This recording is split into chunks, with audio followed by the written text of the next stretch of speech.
Good morning everybody.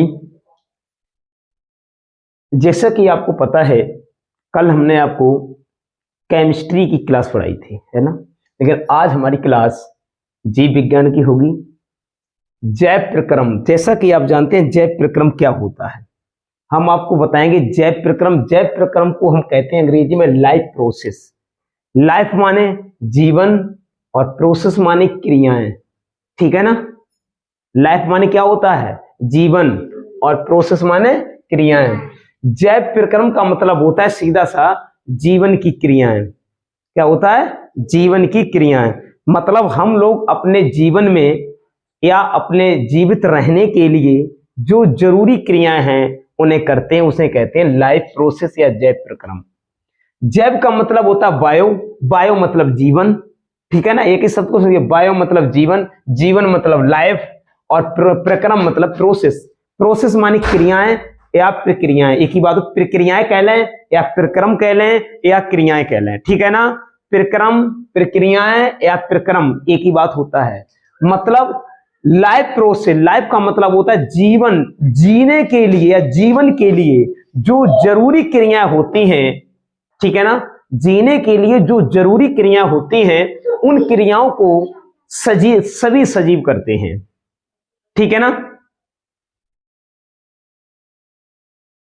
ठीक है बच्चों, मतलब जीवन की प्रक्रिया, जीवन में जीने के लिए जो जरूरी क्रिया, ये क्रिया नहीं जैसे आप खेलते हैं, कूदते हैं, भागते हैं, दौड़ते हैं, ठीक है ना, खाना खाते हैं, ये कोई मतलब खाना खाना तो है जैव प्रक्रम, मतलब खेलना, दौड़ना, पढ़ना, लिखना, ये लाइफ प्रोसेस नहीं है, ठीक है ना। जैसे आपको हम खेलने जाएंगे तो ये मेरी क्रिया, ये नहीं है। दौड़ना कोई क्रिया नहीं है, केवल जीने के लिए क्रिया। जीने के लिए क्या जरूरी है, देखिए, पहली क्रिया पोषण, दूसरी श्वसन, तीसरी परिवहन, उत्सर्जन, नियंत्रण एवं समन्वय एंड प्रजनन।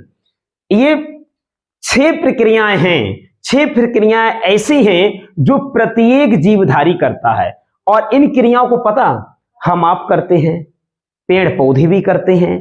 अगर पेड़ पौधे भी इन क्रियाओं को नहीं करेंगे तो पेड़ पौधे भी जीवित नहीं रह सकते। मतलब जो भी जीव जिसके अंदर जीवन है और जो जिंदगी जीना चाहता है वो इन 6 क्रियाओं को, 6 क्रियाओं को करेगा, ठीक है ना। मतलब ये जीने के लिए जरूरी क्रियाएं क्या है, ये जीवित रहने के लिए ये जरूरी प्रक्रियाएं हैं। इन्हीं प्रक्रियाओं को करेंगे तभी आप जीवन जी सकेंगे, ठीक है ना। तो सबसे पहली हम प्रक्रिया पढ़ते हैं पोषण। तो आपने परिभाषा समझ ली जैव प्रक्रम की क्या होगी बच्चों। जैव प्रक्रम क्या है, जीने के लिए आवश्यक प्रक्रियाओं को जैव प्रक्रियाएं कहते हैं। आगे बात समझ में, लिख लीजिए, हेडिंग डाल के जैव प्रक्रम लिखिए। जो प्रक्रियाएं जीवित रहने के लिए आवश्यक होती हैं, जो प्रक्रियाएं जीवित रहने के लिए आवश्यक होती हैं, उन प्रक्रियाओं को जैव प्रक्रम कहते हैं। उन प्रक्रियाओं को जैव प्रक्रम कहते हैं। क्लियर। जैव प्रक्रम के लिए 6 प्रक्रियाएं होती हैं। सबसे पहले समझते हैं बच्चों पोषण। देखिए पोषण क्या है, बात करते हैं पोषण। देखो, भोजन करने से लेकर, यहां से देखिए पोषण को समझा रहे हैं आपको, डस्टर कहां है यार, को समझिए अच्छे से।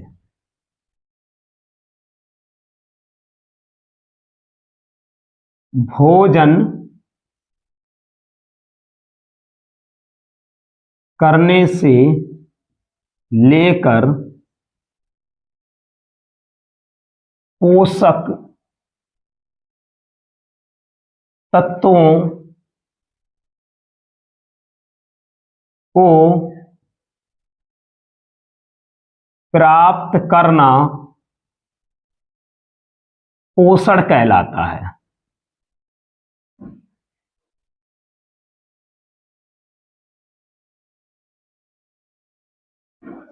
लिख लीजिए बच्चों, देखिए समझिए, अच्छे समझिए।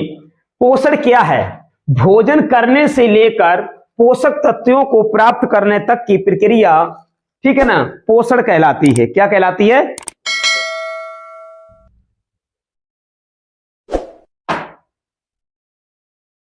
देखिए,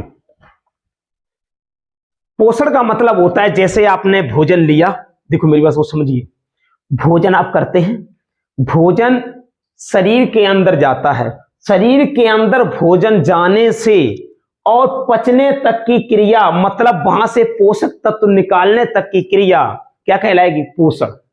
बात आगे समझ में? देखो, भोजन का पाचन कहां से प्रारंभ होता है? जैसे आपने बच्चों भोजन लिया, भोजन अपने मुख में रखा, आ रही बात समझे? भोजन आपने मुख में रखा, मुख में रखते ही भोजन का पाचन प्रारंभ हो जाता है। कैसे? आप भोजन मुख में रखते हैं, आप जो भी भोजन खाते हैं वो सब जटिल भोजन होता है। कैसा होता है? जटिल भोजन। हम उस भोजन को कैसा बनाते हैं? सरल भोजन। और सरल भोजन कौन बनाते हैं प्रारंभ में? जैसे आपने मुख में भोजन रखा बच्चों, आपके दांत भोजन को सरल बनाने में मदद करते हैं। आप भोजन रखेंगे तो सबसे पहले क्या कौन काम करेगा? दांत। बताइए, दांत ही तो काम करते हैं। जैसे ही आपने भोजन रखा और दांत ने उसके टुकड़े करने प्रारंभ कर दिए, ठीक है ना?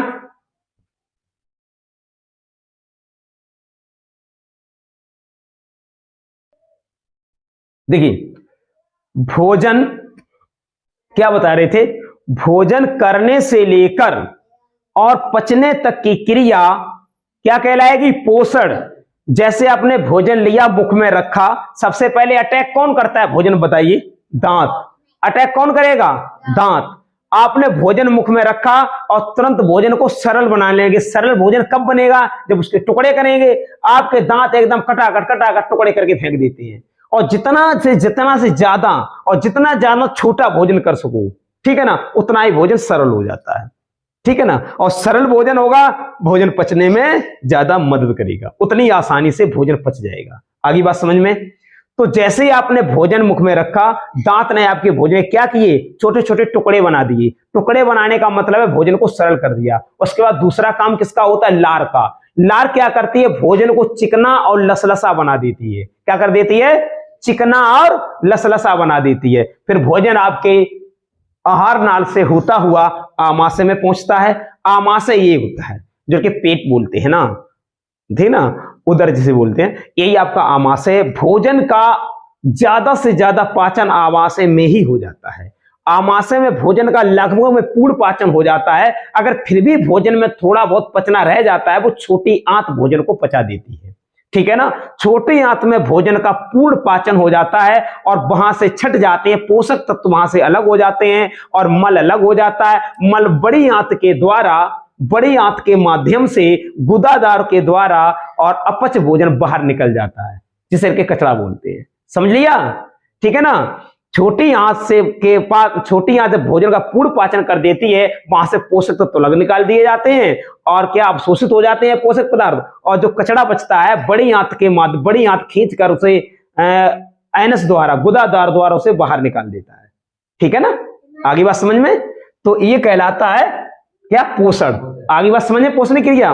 अब दूसरी बात करते हैं, श्वसन। श्वसन का मतलब क्या होता है बच्चों, पता है? श्वसन का मतलब होता है श्वसन करना। क्या होता है? श्वसन करना। देखिए कैसे। अब बात आती है, जैसे अपने बच्चों पोषक पदार्थ लिए थे, पोषक पदार्थ से क्या आपको प्राप्त हुआ? पोषक तत्व। क्या प्राप्त हुआ? ये देखिए, पोषक तत्व। भोजन करने के बाद क्या मिला? पोषक तत्व। पोषक तत्वों को, पोषक तत्वों से ऊर्जा प्राप्त करना। क्या? पोषक तत्वों से, पोषक तत्वों से, यहां लिखेंगे पोषक तत्वों से ऊर्जा प्राप्त करना। पोषक तत्वों से ऊर्जा प्राप्त करना ही बच्चों क्या कहलाएगा? बताइए। श्वसन कहलाता है। ठीक है ना? पोषक तत्वों से ऊर्जा मुक्त करना, ऊर्जा मुक्त करना है, प्राप्त करना, क्या कहलाएगा? श्वसन। श्वसन कहलाता है। लिख लीजिए, नोट कीजिए, नोट कीजिए बच्चों। समझ में आ रहा है? श्वसन क्या होता है? जो पोषक तत्व मिले से उनसे ऊर्जा मुक्त करना, या ऊर्जा प्राप्त करना क्या कहलाएगा? श्वसन कहलाता है। नोट कीजिए।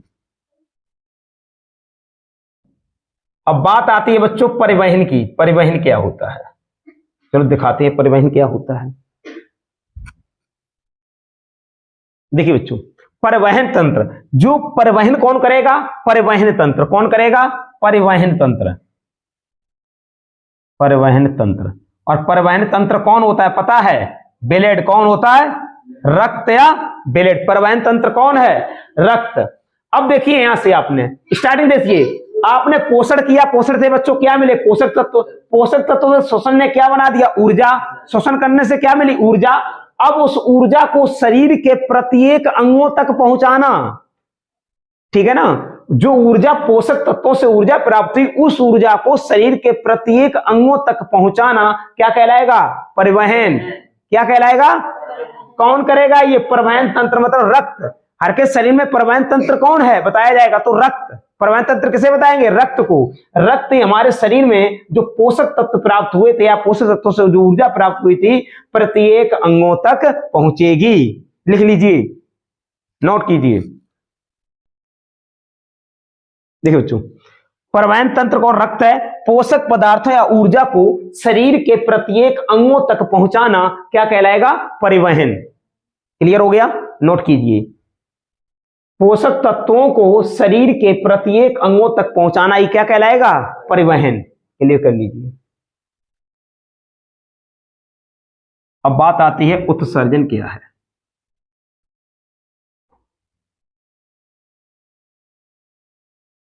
इसमें लिख लेते हैं उत्सर्जन।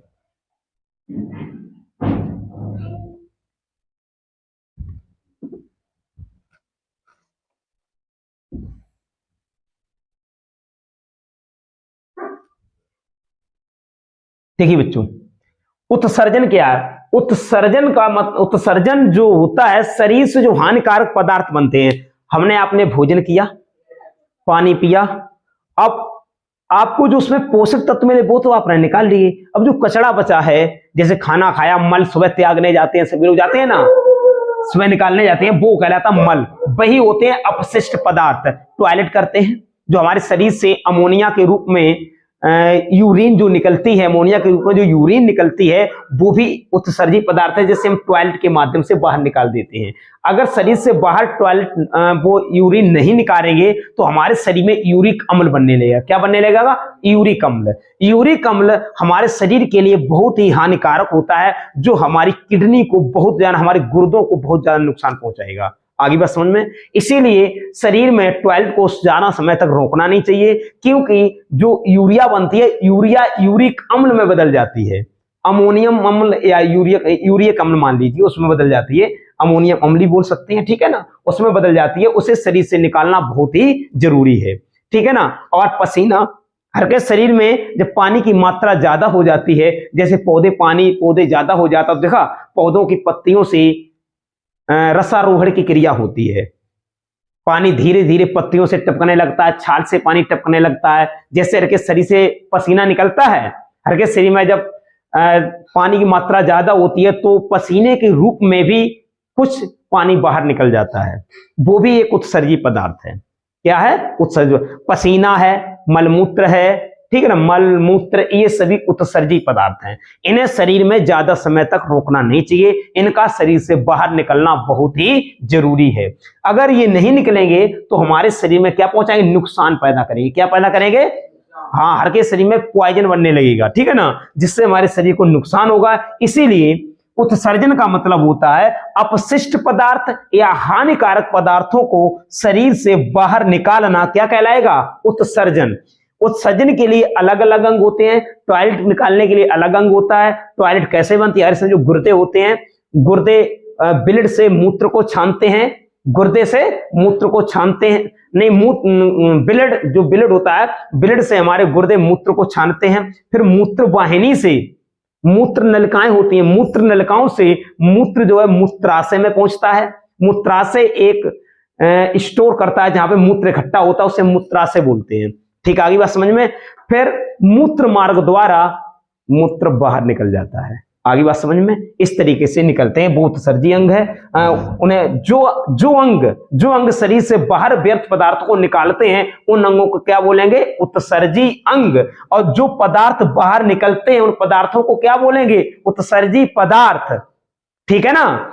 जो पदार्थ शरीर से बाहर निकले उन्हें बोले उत्सर्जी पदार्थ या अपशिष्ट पदार्थ या हानिकारक पदार्थ। ठीक है ना? और जो अंग निकालेंगे उन अंगों को क्या बोलेंगे? उत्सर्जी अंग। ठीक है ना? और उन सभी अंगों को कहेंगे उत्सर्जन तंत्र। जो सभी अंग जो बोलेंगे उत्सर्जी अंग कहलाएंगे उत्सर्जन तंत्र। ठीक है ना? और मूत्र और जे मतलब अपशिष्ट पदार्थों को बाहर निकालने की क्रिया क्या होगी? उत्सर्जन। ठीक है ना? क्या होगी? अपशिष्ट पदार्थों को शरीर से बाहर निकालने की क्रिया क्या कहलाएगी? उत्सर्जन। क्लियर? समझ आ गया बच्चों? देखिए बच्चों, अगला पॉइंट हमारा कौन सा है? अगली प्रक्रिया कौन सी है? जय प्रक्रिया, नियंत्रण एवं समन्वयन। क्या है? नियंत्रण एवं समन्वयन। इसका मतलब ये होता है, देखिए, तंत्रिका तंत्र और अंतःस्रावी ग्रंथियां, इसके तंत्र होते हैं। तंत्रिका तंत्र और अंतःस्रावी ग्रंथियां नियंत्रण एवं समन्वयन करती हैं। कौन? तंत्रिका तंत्र, तंत्रिका तंत्र एवं अंतःस्रावी ग्रंथियां। अंतःस्रावी क्या? ग्रंथियां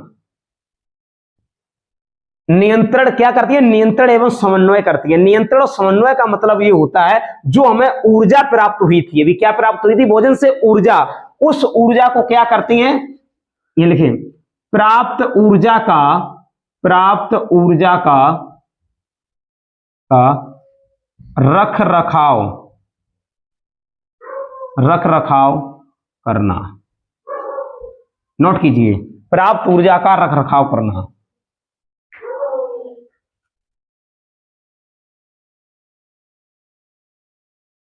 ठीक है बच्चों, ऊर्जा आपको कहां से मिली थी? भोजन से। कहां से मिली थी? भोजन से।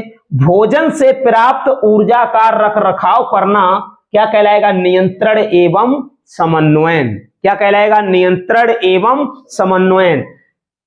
तंत्रिका तंत्र और अंतःस्रावी ग्रंथियों का काम होता है कि जो ऊर्जा प्राप्त हुई थी उस ऊर्जा का रख रखाव करना, मतलब उस ऊर्जा को सुरक्षित करना कि किस अंग को कितनी ऊर्जा चाहिए, उसी अंग को उतनी ऊर्जा देना इनका काम होता है। ठीक है ना? इनका काम होता है उतनी ऊर्जा ये छोड़ेंगी जितनी मतलब जिस अंग को चाहिए, उसका रख रखाव करने का काम इन्हीं का होता है, तंत्रिका तंत्र अंतःस्रावी ग्रंथियों का। क्लियर? अब लास्ट प्रक्रिया क्या होती है? देखिए, प्रजनन। बच्चों देखिए, प्रजनन प्रक्रिया लास्ट है। जैसा कि आप जानते हैं प्रजनन क्या होता है। देखो, प्रजनन बहुत सिंपली है। दुनिया में जितने भी जीव आए हैं सभी प्रजनन करते हैं, चाहे वो पेड़ पौधे हों, चाहे जीव हों, चाहे छोटे जीव हो, चाहे बड़े जीव हो, चाहे एनिमल्स हों, कोई भी सभी प्रजनन करते हैं। प्रजनन अगर नहीं करेंगे तो आगे उसकी जनरेशन नहीं बढ़ेगी। ठीक है ना? प्रजनन का सिंपली का मतलब होता है साधारण सा कि अपने जैसी संतानों को उत्पन्न करना ही प्रजनन कहलाता है ना? जैसे हम आप हैं, जैसे हमारे आपके भी आगे बच्चे होंगे, फिर उनके भी बच्चे होंगे, मतलब एक प्रक्रिया है। अगर ऐसा नहीं होगा, ठीक है ना, अगर ऐसा नहीं होगा तो ये प्रक्रिया, तो क्या अगर ऐसा नहीं होगा तो आगे हमारी जनरेशन खत्म हो जाएगी। अगर ऐसा नहीं करेंगे तो आगे आने वाली पीढ़ियां खत्म हो जाएंगी, तो आगे पीढ़ी नहीं होगी अगर ऐसा नहीं होगा। इसीलिए प्रजनन करना भी जीव की एक मुख्य प्रक्रिया है। क्लियर? प्रजनन करना भी जीव की एक मुख्य प्रक्रिया है। क्लियर? प्रजनन का मतलब होता है अपनी जैसी संतानें, लिखें, अपनी जैसी संतानें उत्पन्न करना ही प्रजनन कहलाता है।